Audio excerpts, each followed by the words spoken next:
বর্বরতার আরেক ইতিহাস যেন রচিত হয়েছে সিরিয়ার সেদনায়া কারাগারে। কুখ্যাত বন্দিশালায় ঢুকেই যেন আকাশ থেকে পড়েন বিদ্রোহীরা।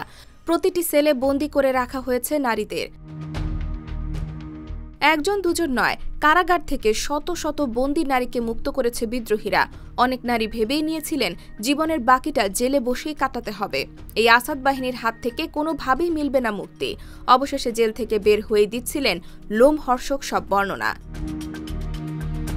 আন্তর্জাতিক বিভিন্ন গণমাধ্যম বলছে, সেদনায়া সহ সব কারাগারে 10 বছরের বেশি সময় ধরে বন্দী থাকা নারীদেরও পাওয়া গেছে। এমনকি কিশোরী অবস্থায় আটকের পর বন্দী করা হয়েছে অনেককেই। তারা অনেকেই ধর্ষণের শিকার হয়ে কারাগারেই সন্তান জন্ম দিয়েছেন।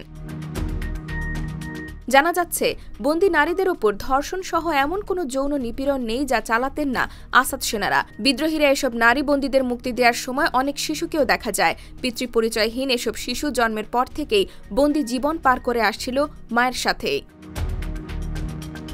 আন্তর্জাতিক গণমাধ্যমগুলো বলছে, কারাবন্দী এসব নারীদের ছিল না কোনো নাম, কয়েদি নাম্বার ধরেই ডাকা হতো। তাই অনেকে নিজের নাম পর্যন্ত ভুলে গেছেন। বলা হচ্ছে, সিরিয়ার বিভিন্ন কারাগারে বন্দী থাকা 1,37,000-এর বেশি মানুষ মুক্তি পেয়েছেন আসাদ সরকারের পতনের পর। IBTV USA, new York.